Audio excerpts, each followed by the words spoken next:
We are doing little hot wings and hot takes. I'm Tony Thompson, by the way. I haven't introduced myself. I'm the CMO at Swim Lane. CMO might be Chief Milk Officer or Crying Milk Officer. It could be something like that. I'm going to do my best to keep everybody in order here, but we're going to try and have as much fun with this as we can. Cody's sitting right next to me. Cody Cornell, prestigious Cody Cornell. You've done it all. Co-founder, Chief Strategy Officer. Yeah. Great to have you here. Decade plus of hands-on cybersecurity experience. Yep. Jack Rumsey right here. GRC Samurai, heading up GRC for Swim Lane, doing a lot of work there. DaVita Healthcare, KPMG, State Farm, CA Ventures. You've got your governance paws and kind of everything. Like it's been, have you done anything like this in that experience? I have never been filmed with cameras and wings in an office before. This is my first time. Josh Radcliffe over here. Excited to have Josh here. Josh, spiciest of all personalities, I think, in the office. So this is apropos that you're joining us on this. Director of Customer Success, 4 years plus. Logarithm, 4+ years there, day in, day out, really engaging with customers. What do you think of this? You think you're going to sweat much in this exercise? No, I've had spicier conversations, so I think I'm okay. And then I can't believe it. It's like 10 years of stuff. It's like a career. It's almost a career. Call your mom. Yeah. She'll be proud of you. Did you pull that from LinkedIn.com? Yeah, might have been LinkedIn. I think I did go to LinkedIn. You spelled my name wrong, so. Yeah, okay, well that's good. There's 2 F's left, right? No? FFE.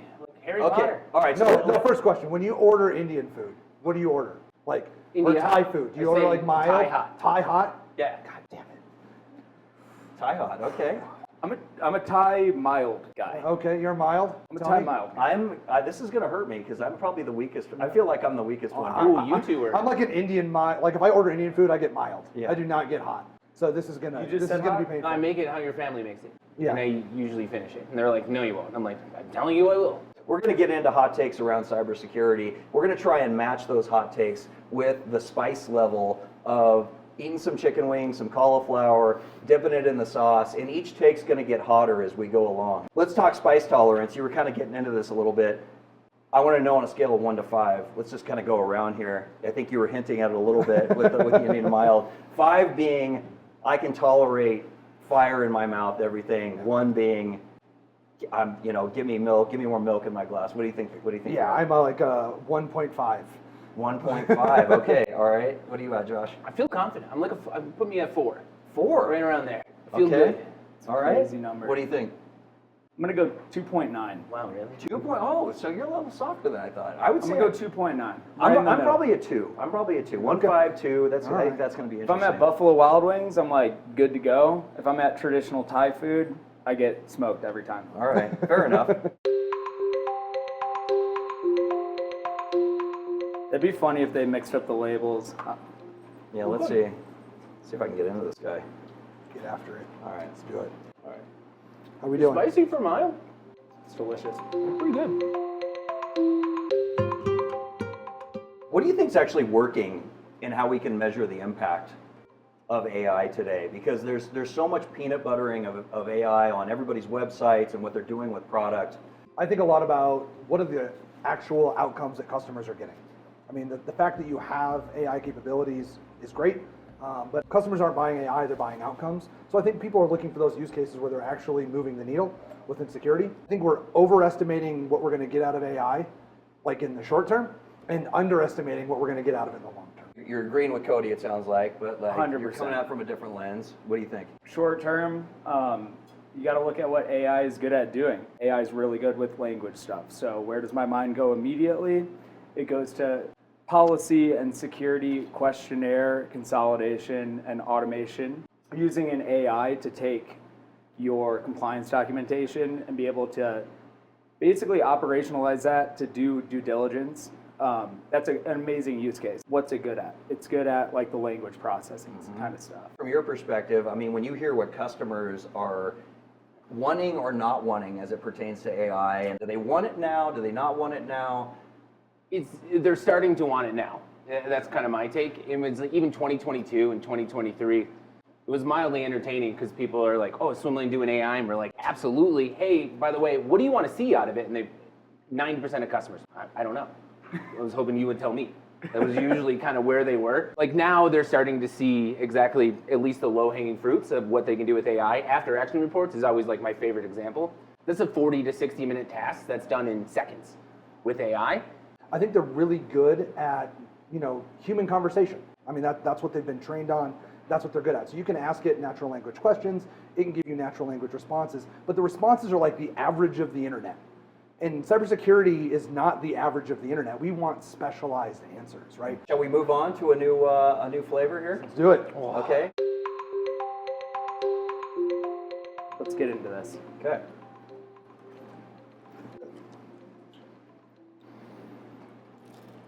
Is it a late heat, Josh? Tell me now.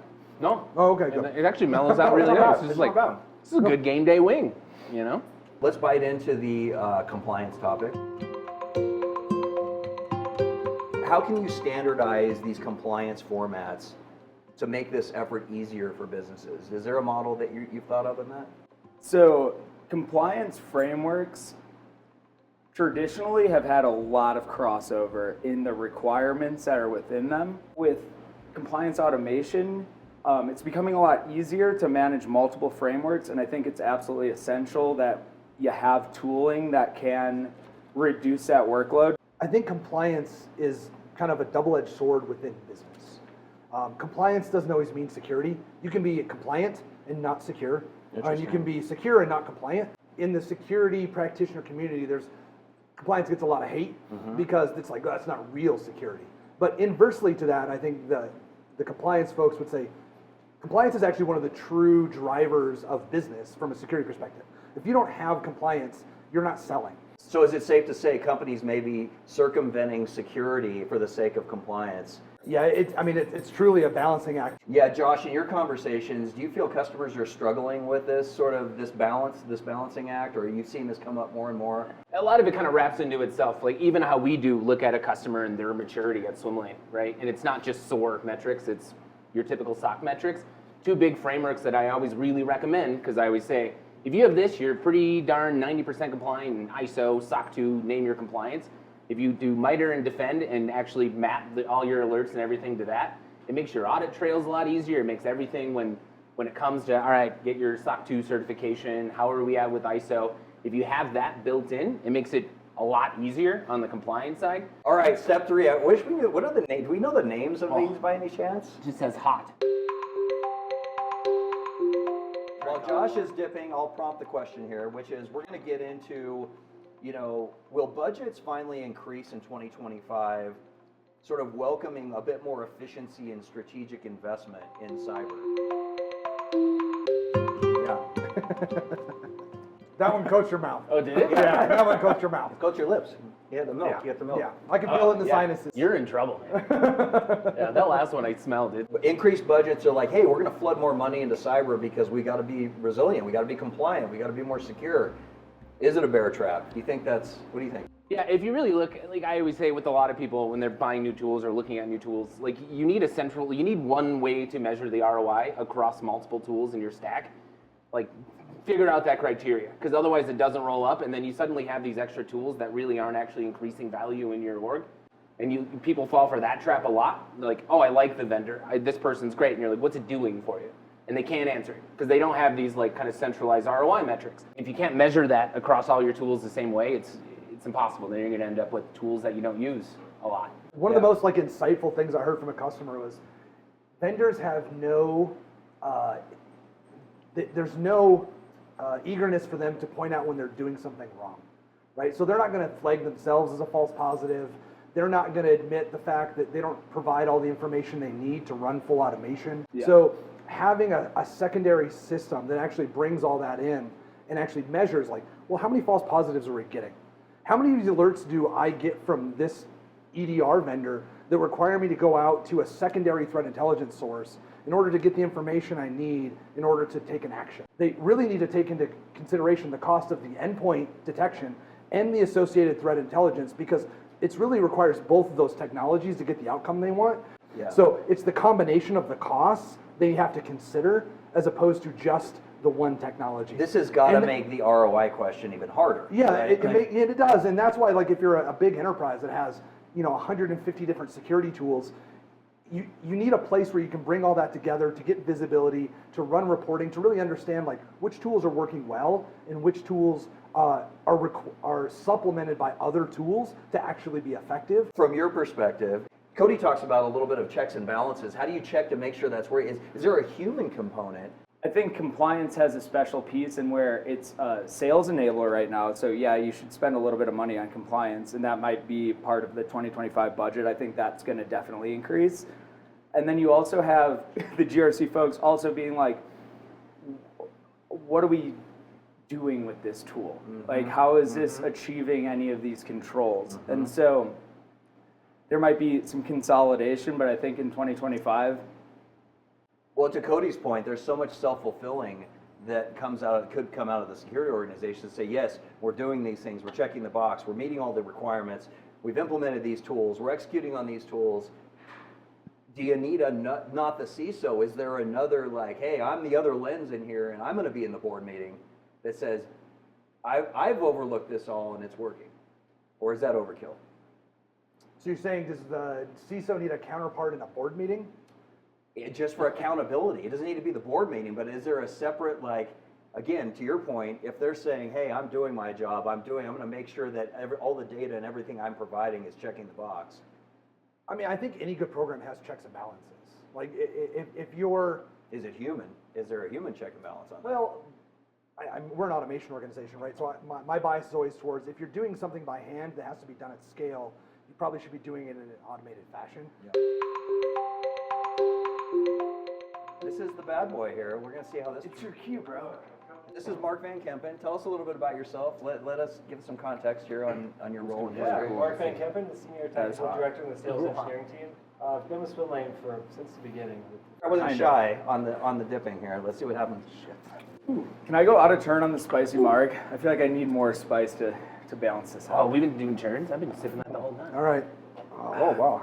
Oh, that's good. Actually, the spicy marg, That was definitely harder. that's not good. Never mind. Oh, wow. Yeah, it sticks in there. El It builds. Jefe is not disappointing. All right. It's topic du jour in a way. Ooh. Yeah. How's that? Hold on. Yeah. Can AI truly run security for an organization in 2025? I think it provides the next level of evolution in the security operations realm. There are things that it levels up that were not possible before the emergence of AI. Can it run it single-handedly? I think the answer is no. I mean, I think you need a SOC analyst in there vetting, verifying, providing that critical feedback loop to level up your security operations. I wanted to share a specific example that I've seen that AI solved that I think people have been trying to tackle I love that. for a long time. And it's anyone who wants to run a successful security operations program. I know I want to. I don't know about you guys, but one of the things that you need to do if you're processing events at scale is schema mapping. And this is something, a challenge that people have been trying to solve for a long time. And schema mapping is just simply, if I want to build automations and rules at scale, I want to assume that all my events have a standard format. Like IPs are in a field that I know they're going to be in. Usernames, titles. I just want to assume that they're going to come in standard format. And there's things out there like ECS, OCSF, tests.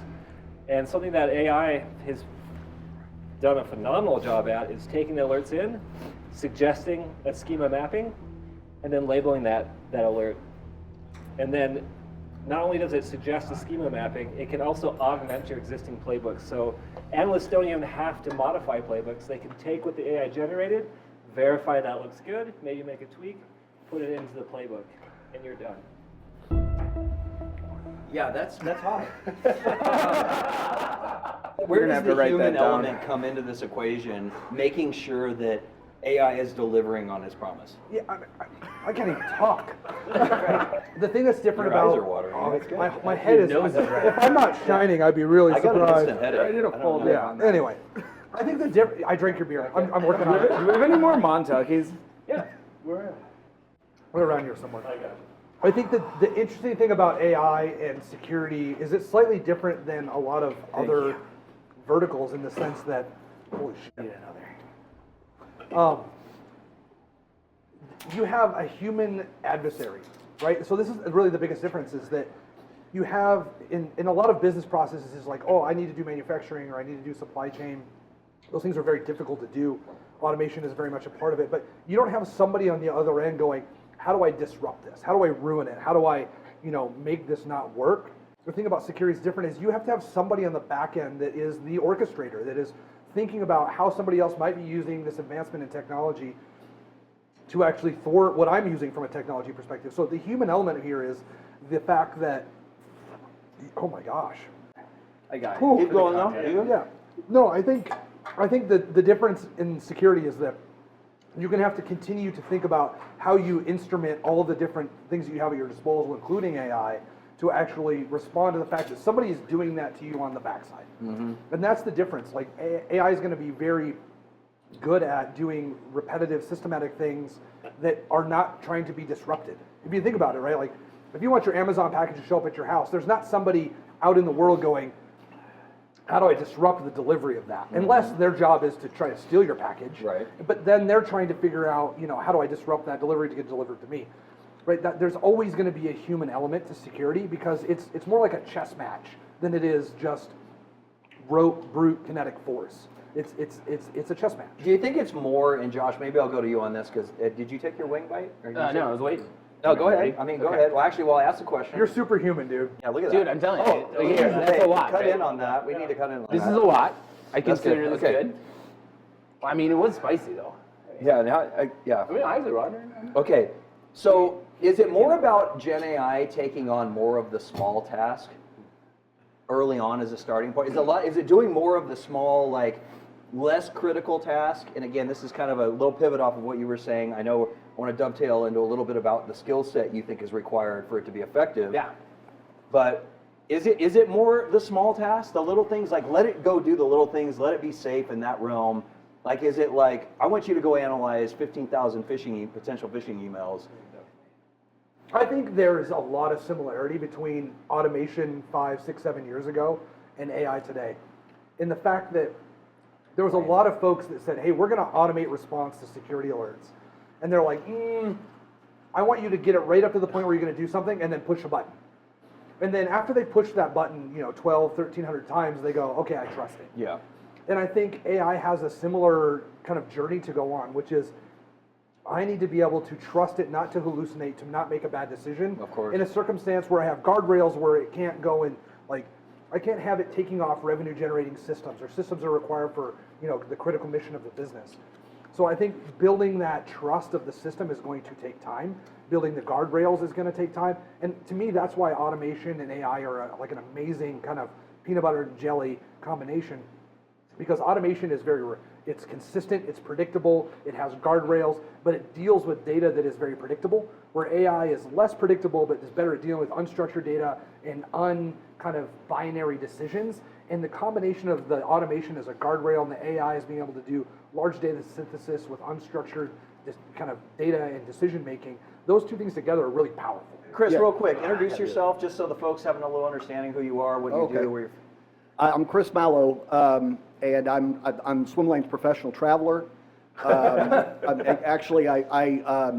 do all of our enablement for our partners around the world, channel partners, strategic partners, managed services partners, any of those that need help understanding how best to put our product to work to innovate, and then also how to sell it and soon deliver it to customers. Okay, you're coming in late, so Yeah. you got to go right to the hot stuff. Okay, look, Yeah, full here we go. disclosure, Where is I had one of those over there already. Yeah. I've already blown my mouth up. Well, Thanks. well, for joining the crew All here, right, you're all going right. right in. Yeah, While, this is and good. you're going Yeah. to think about this question for a minute while I go to Josh. the camera. What's Do it the for the skill camera. set you think required as you're talking to customers that is needed to make AI successful, Gen AI successful?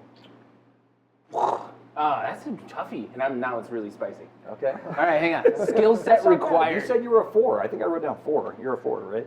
Yeah, I think these days it'll be more interesting. So I think before, if you look at just like a SOC analyst, right? Before they were doing a lot of repetitive tasks. There was a lot of low fidelity alerts. With that, I think AI, even in 2025, is going to start taking away those kind of like low risk alerts, and we can start automating that. So now a lot of like SOC analyst point of view, they're going to be handling harder problems that are less repetitive to be able to, they're going to start needing to focus on that more versus just being in the weeds doing a bunch of low value alerts. I think that's going to be, like, their skill set's going to need to be higher because AI can solve a lot of the low value problems. So they're going to need to be more experienced, better, faster on these high problems where AI can't solve. And that's where it'll be interesting. And then also, I think a big skill set now is going to be integrating AI into their current stack. You want to give perspective on that at all? Ooh, I think Josh nailed it. Really? Nail on the head. Oh, write Nailed that it. Look down. at that. This is the first time Josh I've nailed it. Chris, what do you think? Like in terms No, I of like blocked out. visiting 16 countries, being out there, talking to I'm gonna partners, do it talking to right. customers, give us your perspective on what do they need? What do they need to make this a reality for them in 2025? That's actually a really challenging question if we're talking about it. Oh, Yes. sorry, yeah, here we go. No. I mean, if we're talking about it from the perspective of the world,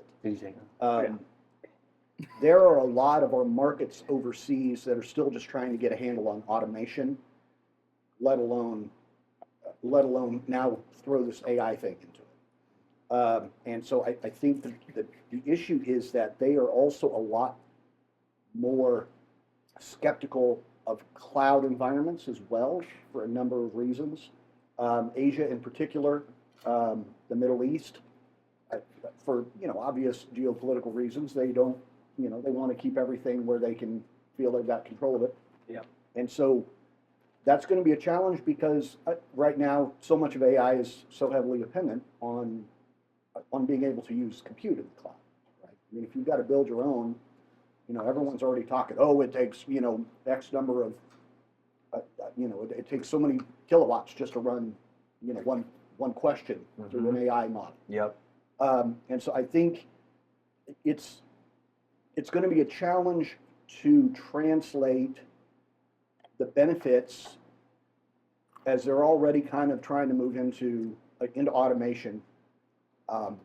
Really, how to just sort of be gentle with it. That's interesting. I like that Because they're perspective. they're already very skeptical. They're open to technology solutions, but they're a lot more skeptical and not quite as maybe gung-ho about it as we probably are in the West. So here, you mentioned, so there's a little thing that just triggered in my mind, which is I think you might have all seen, like Google made some major headway in quantum computing. I think there was an announcement. I don't know if any of you saw this.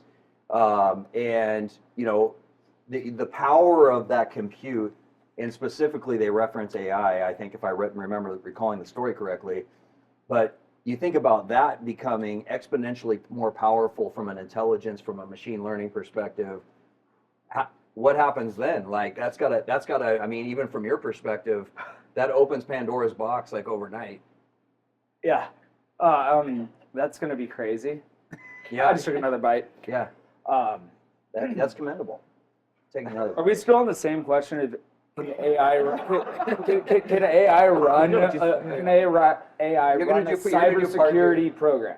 Is that what the in question is? 2025. Or are we talking about quantum? How real is it? Is it hitting the pavement in 20? But I'm just saying, you've got these developments. Is the compute power necessary? You've got all these things happening. There's a technical question. There's a compliance question. Okay, you could use AI. Imagine this project. You're in a large organization with 10,000 employees, and you just have a chat box.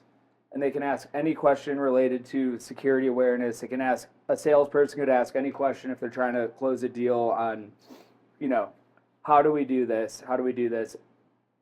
And they can just enable basically having all of the public internal info on your security program. I think that could be done with AI next year.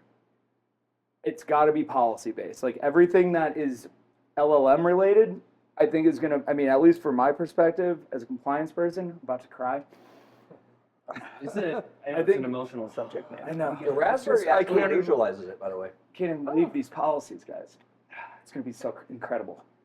But no, I think anything that is knowledge based, compliance policy related is absolutely going to take off next year. Like, Okay. that's in So this that's is in the scope. year of policy compliance. I'm talking more on the compliance side, less the SOC side.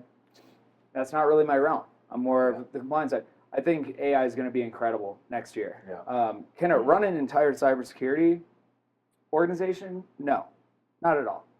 Because there's so many human elements. A lot of these controls, I mean, when you just think about just access, like that's causing just misconfigurations and all that is causing breaches. I don't think there's going to be a streamlined AI solution next year that's going to be able to take away that human element and basically having a really tight sort of control catalog. And I think adding more humans to the mix to kind of solve that problem is still going to be important. But I think for sure with anything documentation related, getting the story straight, as long as you have good data going in there from humans and you've got a really clear picture of what your security organization is going to be, it's going to be awesome to just pump that to AI so everyone has that knowledge all in one place. Yeah. I think it's going to be incredible for that. Yeah. Okay, so I'd say I was going to add to that. Yeah, please. Not to date myself too much, but if I look back to the beginning of my career, which is like, early 2000s, a lot of security practitioners, we were generalists, right? No one specialized, right? There wasn't AppSec and cloud and endpoint. Like a security person did all the security things. And so we'll call it for a 5 to 7, 8 year window, security people were like tools configuration, vulnerability scans, like that's what we did. And then the world started moving to the cloud. And as we moved to the cloud, the programming skills become really important. Like, so then you had like this era of like, now all these security people have to become proficient, at least basic scripting, be it, Python or PowerShell or whatever it might be, infrastructure as code, like all these elements. And then I listened to like Jensen, the CEO of NVIDIA, and he's like, we won't need programmers in 10 years. So you like have this weird paradigm where it's like this roller coaster of like, we didn't need any programming skills. Programming skills become very important. I guess the question is, do programming skills from a security perspective go back down? Does that plummet back to the not needing them anymore? And I think things like that will really kind of change the dynamics of who is in security, who can be in security. We still have a shortfall of people. And some of that is just, related to the fact that, there's certain skills that are hard to obtain. They take a lot of time. Right. And, a lot of education. So I think there's an interesting kind of roller coaster that's happening as it relates to AI and the type of skills that people are going to need to be effective. absolutely. Okay, so we're gonna Give me my spicy. Get your spicy in here. We're gonna wrap Don't leave this me up. hanging. We're gonna go around. I want everybody, if you've got I'm an a extra, politician, you got an bro. extra wing, you got an extra bite there, grab a bite, dip it in. What I would say, I'll let you choose your favorite sauce. Just All go right. ahead and dip it in your favorite sauce. And then I want you to just give me 10 seconds max. That's hot. After you dip it in, we're gonna go around, 10 seconds max. Final thought on the impact, biggest impact we're gonna see in 2025. I can't double dip on that. Who's starting? Where you going? Well, first you Wait, gotta I'm dip not it. go. I'm not going back to the El I'm gonna Jefe. see who chooses what. I'm going for it. I like the raspberry Thanksgiving sauce. Dude, it That just one's calmed fine. down in my mouth. It's a weird sentence. You're not good to say. Yeah, I'm not gonna you gotta- say you gotta eat it. anything to that. What's up? Okay, Oh, good, Oh. good. I think I've drank 5 different fluids as I sat here. Okay, you get 10 Only thing I haven't seconds. touched is the water. 10 seconds. ew. Impact of AI in 2025. No, Tequila. impact. Any thought you have for impactful in 2025? Since we're No, talking, don't touch oh, that. okay. Don't take your hands Since in we're your talking mouth. about compliance, I think a big driver, an increase would be using AI to generate training. I think generating training for compliance awareness is tedious and monotonous enough already. I think AI could also tailor it to the specific roles that exist in the SOC. AI for training. There you go. Okay, it doesn't have to be AI related, by the way. This is kind of open forum. Josh, what do you think? You wait. So we doing industry or swim lane? This is 2025 Just impact. General. Cyber impact 2025. I mean, I think with AI, I think what a lot of orgs are going to start having to worry about is the attackers are going to start using AI. The number of alerts that they're going to be seeing is going to exponentially increase over the next couple of years. So you're going to get a lot more activities and alerts and events that you're going to have to start tracking. And that's where I think that'll be interesting. So All like right. data loss prevention for AI? Yeah, like data, I mean, even just like you can generate 20,000 decent spam emails that are completely Okay. unique and spearphished. Okay. Like the number of events and attacks that you're going to see is going to just hugely improve as other- Volume of events, volume of activity. Jack Attack, what do you think? Hot takes for 2025? Yeah, what Hot do you takes. think? Yeah. Does it have to be related to I what hope we... it's not related to Okay. AI because we've already heard two of those. Not so. AI. I think there's going to be an influx of cybersecurity influencers now that they added shorts on LinkedIn. Is that a shameless plug again? Is this another shameless- No. Like and No. Far from the opposite. So Where's Lenny and Penny? there's a lot of people entering into the arena that are trying to be cybersecurity influencers, and we see it. Everyone sees it, but like, I think that that's my hot take. There's going to be a lot of people screaming out the window about cybersecurity, and you kind of have to go to the people who have been in the trenches for Let's years. get a mic on Mr. Mallow over here. What's your Right. hot take for 2025? Well, you know, it's funny because we've brought it up multiple times. Cody, you were talking about it earlier with the truth behind security, which is it's a people problem, not a tech problem, right? AI goes to the fight of people against the tech, right? And it's even, you know, what Josh had just said with attackers using AI, it's already happening. But I think what's going to come out of that is we are going to learn to reprioritize what we value in our people. Because I think there are still things, for example, I think it was sometime late last year, there was someone that had done research that AI can't recognize a humorous meme. Like if you provided a picture that everyone in this room would understand and laugh at, an AI model can't do anything, right? It doesn't understand it. It doesn't know the context. It doesn't really get humor, right? I mean, that's one example. What are the things that we do as humans that are still better than what the tech is ever going to be able to do? I think that's probably, if I have a takeaway, because I end up thinking about that a lot. Because like I said, you know, when I go overseas, they're still fairly skeptical of a lot of that stuff. But they're also, everything is very relationship based. They love that I'm there with them, right? So everything is still one-on-one. And I think people skills are probably going to be a lot more focused on in a way, certainly in cybersecurity that we have. Awesome.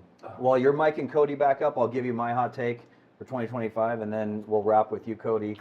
I do think from a marketing perspective, it's going to be a challenging year for marketing in cybersecurity for 2025 for a couple reasons. One is you're going to have to start demonstrating credibility of the technologies. I think that's one of the biggest things. It's like there's been so much rush to market with I've got to check the box and I've got to say innovative things relative, whether it's AI or whether it's whatever it may be. There's this rush to say we can save your life, we can save your world. I think we're going to have a pendulum shift more into the credibility area, and that's going to make it challenging for marketers. On the AI side, relative to marketing, already marketing is embracing AI, whether it's content creation, whether it's writing pieces of content, whether it's demand gen programs, whatever it may be.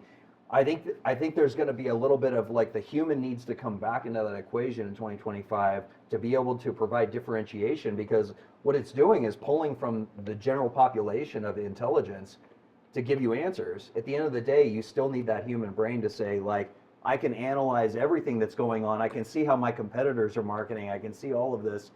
We have to kind of thread the needle, or we have to make a pivot, or we have to make a turn. I don't see AI doing that today. All right, I'm gonna let you wrap with that, the final thought. I'll go back to the thing I said at the beginning, which is I think AI will transform all industries, including security, more than we expect, but not in the velocity in which it's being advertised and marketed. I do think that there's definitely a big push right now for like agentic AI, which I think makes a ton of sense. This ability to have specialized agents do specialized tasks, and that ability to interact with those and have them help you as a digital worker is fantastic.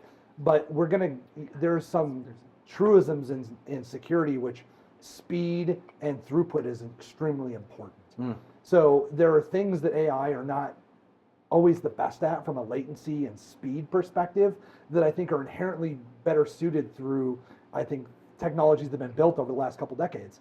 And I think the balancing act between being able to use things like AI agents to solve problems when it's analysis and decisioning and unstructured data versus how do I bring in millions of pieces of signal and telemetry in a few seconds. AI is not going to solve that for us right now with the speed and costs that we're currently incurring. So I think the balancing act between those two things is the thing that people are going to realize in 2025, that AI is super powerful and it's going to change our lives, but it's not a panacea for all my problems with the technology we have today. I want you guys to give yourselves a round of applause for surviving. I'm glad you all survived, and a few sweats here and there, but thank you very much. Appreciate it. Great perspectives. We look forward to sharing more. Let's do another one of these sometime. Do it. Thanks very much. Swimlane.com if you want to learn more. Thanks for tuning in. Appreciate it.